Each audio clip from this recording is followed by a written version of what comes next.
Pada suatu malam, seorang wanita yang bernama Margaret yang merupakan seorang model terkenal pulang larut seusai bekerja. Baru saja masuk ke dalam rumah, dia dikejutkan oleh kemunculan sosok pria bertopeng yang dengan anehnya mengeluarkan tentakel tajam dari dalam tubuhnya. Pria ini mengaku bernama Gourmet. Dia adalah seorang ghoul yang gemar memakan daging manusia. Namun Gourmet tidak mengincar daging Margaret, dia hanya mengincar kedua bola mata Margaret yang begitu indah. Gourmet langsung mencongkel kedua mata Margaret dan memakannya. Gourmet kemudian melempar tubuh Margaret dari atas gedung yang tinggi. Di tempat lain, seorang pria yang bernama Ken Kaneki dulunya adalah seorang manusia. Dia mengalami kecelakaan dan mendapatkan transplantasi organ dari seorang ghoul yang bernama Rize yang sudah meninggal. Hal itu membuat Kaneki menjadi setengah ghoul dan setengah manusia. Selama ini, Kaneki menahan diri untuk tidak memakan daging manusia. Dia menahan rasa laparnya itu. Kaneki harus menutupi satu matanya karena dari mata kirinya itu akan terlihat jelas kalau dia adalah seorang ghoul. Kaneki berusaha menyembunyikan identitasnya sebagai ghoul. Kaneki bekerja paruh waktu di sebuah kafe yang bernama Anteku bersama seorang wanita yang bernama Toka yang ternyata juga seorang ghoul. Sebagai ghoul baru kemarin sore, Kaneki tidak mempunyai cukup kemampuan bela diri. Karena itulah, setiap selesai bekerja, Toka akan mengajari Kaneki ilmu bela diri. Kaneki ingin menjadi kuat agar dia bisa melindungi orang yang dia sayangi. Kemampuan Kaneki masih sangat jauh jika dibandingkan dengan Toka.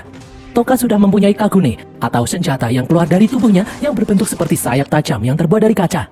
Toka melihat luka di tubuh Kaneki bisa sembuh dengan cepat. Kaneki memiliki kekuatan yang tidak dimiliki ghoul lain. Toka lalu menyuruh Kaneki untuk mengeluarkan kagune miliknya. Namun Kaneki masih merasa takut. Kaneki masih belum bisa menerima kalau sekarang dia adalah seorang ghoul.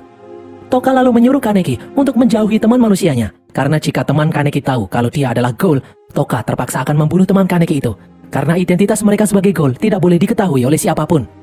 Toka sendiri juga sebenarnya adalah murid SMA. Seperti halnya gadis remaja lainnya, dia mempunyai teman bernama Yoriko. Di sekolah, Yoriko merasa aneh karena Toka tidak pernah makan siang bersama. Toka sendiri selalu menolak jika ditawari makanan. Di sebuah bar yang bernama Helter Skelter, ada dua ghoul yang bernama Uta dan Itori. Uta berprofesi membuat topeng bagi ghoul untuk menutupi identitas mereka. Uta mengenal Kaneki karena dia pernah membuatkan penutup mata untuk Kaneki. Di sini, Itori berkata kalau dia sangat ingin bertemu dengan Kaneki. Uta pun akan meminta seseorang yang bernama Renji untuk mengajak Kaneki ke tempat ini. Di sebuah rumah yang mewah, Tsukiyama-su adalah ghoul kaya raya yang terobsesi menikmati daging manusia yang memiliki aroma yang lain daripada yang lainnya. Tsukiyama ini ternyata adalah Gourmet yang sebelumnya membunuh Margaret. Pada suatu hari, Tsukiyama pergi ke kafe Anteku. Toka yang sudah tahu kalau Tsukiyama adalah ghoul psikopat menyuruh Tsukiyama itu untuk pergi. Namun Kaneki yang belum mengenalnya malah mempersilahkan Tsukiyama duduk dan memberinya minuman. Di sini, Tsukiyama tertarik dengan bau Kaneki. Beberapa saat kemudian, Tsukiyama pun pergi. Toka lalu memperingatkan Kaneki untuk tidak dekat-dekat dengan Tsukiyama. Sejak hari itu, nafsu makan Tsukiyama menghilang. Dia selalu teringat dengan aroma tubuh Kaneki. Menurutnya, itu adalah aroma daging yang paling enak di dunia ini. Tsukiyama kemudian mulai mendekati Kaneki yang sedang sendirian membaca buku. Ternyata mereka memiliki hobi yang sama, yaitu membaca buku.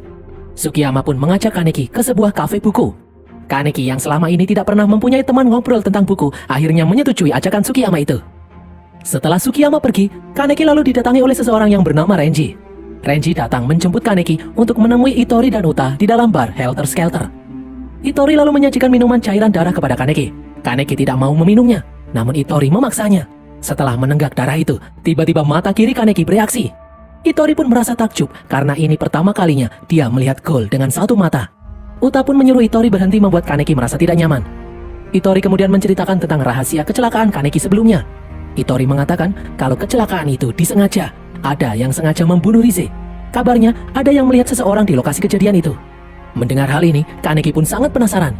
Dia meminta Itori memberitahu siapa orang itu. Itori akan memberitahu Kaneki, namun syaratnya Kaneki harus melakukan sesuatu. Kaneki harus mencari tahu tentang sebuah restoran yang bernama Restoran Ghoul, di mana hanya kaum ghoul saja yang bisa masuk ke dalam. Itori meminta Kaneki menemukan di mana letak restoran ghoul itu berada. Menurut kabar, Tsukiyama biasa pergi ke tempat itu. Itori menyuruh Kaneki menanyakannya kepada Tsukiyama. Keesokan harinya, Kaneki menemui Tsukiyama di kafe buku. Tsukiyama memberikan sebuah buku favoritnya tentang filosofi rasa. Tsukiyama lalu dengan sengaja menggores tangan Kaneki hingga berdarah. Tsukiyama menyuruh Kaneki untuk mengelap darahnya menggunakan sapu tangan miliknya. Tsukiyama lalu melihat luka di tangan Kaneki tiba-tiba sembuh. Sebagai permintaan maaf, Tsukiyama mengajak Kaneki pergi ke restoran favoritnya. Kaneki yang ingat perkataan Itori sebelumnya langsung menyetujui ajakan itu. Tsukiyama kemudian izin pergi ke toilet dengan alasan akan mencuci sapu tangannya. Padahal di toilet, Sukiyama malah menghirup sapu tangan itu. Sukiyama merasakan kalau darah Kaneki mempunyai aroma yang sangat nikmat. Sukiyama sudah tidak sabar ingin memakan Kaneki. Mereka berdua kemudian pergi menuju restoran rahasia. Dari luar tempat itu tidak terlihat seperti restoran. Mereka lalu disambut oleh seorang pelayan bertopeng. Sukiyama masuk ke dalamnya, sementara Kaneki diajak pergi ke suatu tempat oleh pelayan. Ternyata Kaneki disuruh untuk mandi dan mengganti pakaiannya dengan setelan jas. Setelah selesai, pelayan mengantar Kaneki masuk ke dalam restoran. Restoran itu dipenuhi oleh gaul-gaul bertopeng yang sedang menyantap daging manusia. Di tengah-tengah restoran, Kaneki melihat seorang Algucho yang sedang memotong manusia hidup-hidup. Kaneki yang ketakutan pun berniat pergi. Namun tiba-tiba dua orang pelayan menangkapnya. Kaneki lalu dibawa ke meja pemotongan manusia. Sukiyama kemudian datang mengenakan topeng gourmet. Sukiyama memberitahu semua orang kalau Kaneki adalah setengah gaul, setengah manusia. Kaneki memiliki aroma daging yang sangat luar biasa. Ini adalah daging yang paling nikmat yang pernah ada. Sukiyama lalu menunjukkan sapu tangan yang ada bercak darah Kaneki. Sukiyama memberikan sapu tangan itu kepada para pengunjung restoran. Setelah menghirup sapu tangan itu, semua gaul yang ada di sana setuju dengan pendapat Sukiyama. Aromanya enak sekali. Algucho pun mulai naik membawa golok. Algucho itu membuka penutup mata Kaneki. Mereka pun terkejut melihat satu mata Kaneki berubah. Saat Algucho akan menepas leher Kaneki, tiba-tiba Sukiyama menghentikannya. Sukiyama malah membunuh Algucho itu. Sukiyama terpukau mengetahui kalau Kaneki adalah gaul bermata satu. Gaul bermata satu biasanya lebih kuat dari gaul biasa. Tiba-tiba pasukan pembasmi gaul datang. Mereka menembaki semua gaul yang ada di sana. Kaneki pun memilih untuk bersembunyi. Kaneki berhasil lolos dan kembali ke kafe Antego. Dia menceritakan kejadian di restoran kepada manajer dan Toka. Manajer lalu berkata, memang ada banyak gaul yang memandang rendah kehidupan. Namun sepenuhnya itu bukan salah mereka, karena gaul harus mencari makan. Kadangkala mereka merasa bersalah karena membunuh, namun mereka akan menderita jika tidak makan. Jadi banyak gaul yang membuang rasa kasihan mereka. Gaul dengan jalan hidup seperti itu, lambat laun akan kehilangan nilai kehidupan. Namun di balik itu, masih banyak gaul yang baik. Keesokan harinya, Yoriko menemui Toka di kafe karena dia merasa khawatir. Sudah beberapa hari Toka tidak berangkat ke sekolah. Yoriko yang khawatir membawakan makanan untuk Toka. Namun Toka malah membuang makanan itu. Yoriko yang sedih pun langsung pergi. Di tempat lain, Kaneki melihat seniornya yang bernama Nishiki dikeroyok oleh 3 orang. Nishiki adalah gaul yang pernah hampir membunuh Kaneki. Kaneki ingin mengabaikannya, namun dia merasa kasihan. Kaneki kemudian menolong Nishiki melawan 3 orang itu. Setelah mengalahkan 3 orang itu, Kaneki lalu membawa Nishiki ke apartemennya. Mereka lalu disambut oleh seorang perempuan yang bernama Kimi. Kimi adalah pacar Nishiki. Kimi sudah tahu kalau Nishiki adalah seorang gaul. Walaupun Kimi sendiri adalah manusia, Kimi tidak pergi meninggalkan Nishiki. Dia tetap setia di sisi Nishiki. Kaneki lalu teringat kalau gaul bisa menyembuhkan diri jika memakan daging manusia.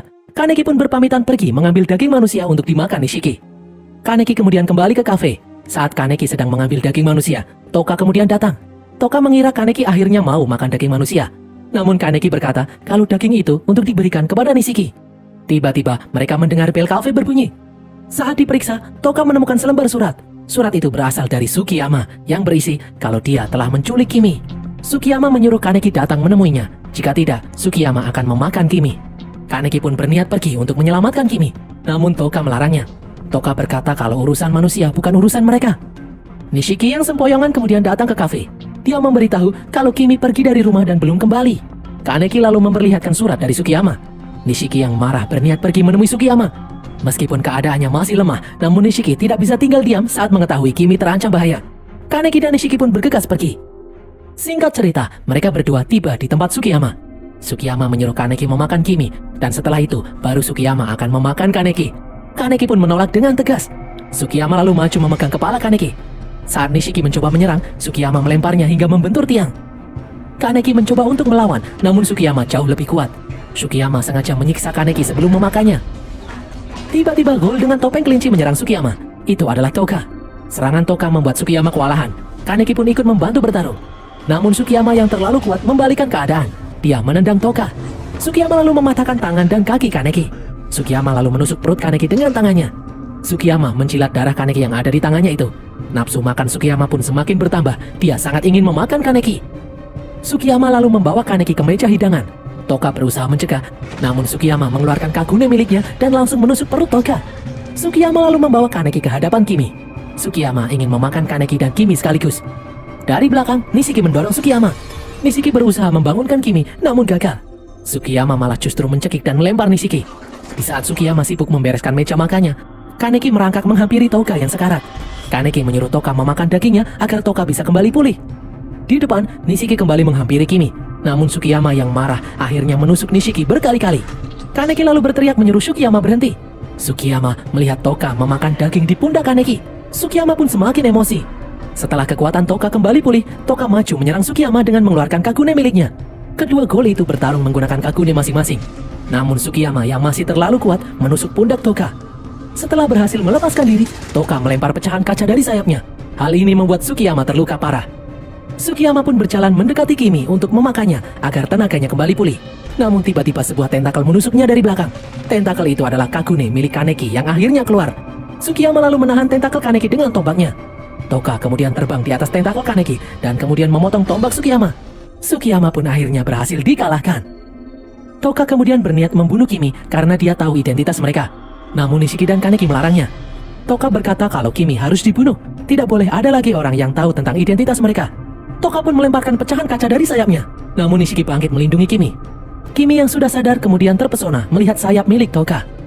Toka yang masih memiliki rasa kasihan kemudian memutuskan untuk pergi.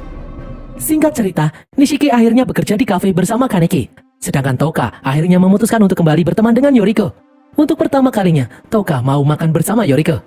Sementara itu, di dalam bar, Ittori, Uta, dan Sota ternyata adalah dalang atas pertarungan Kaneki melawan Sukiyama. Dari awal, Ittori memang sengaja menggiring Sukiyama untuk bertemu dengan Kaneki. Mereka tidak mengira kalau Kaneki yang akan memenangkan pertarungan itu. Sota kemudian berkata kalau dia sendiri yang akan melatih Kaneki untuk menjadi lebih kuat lagi.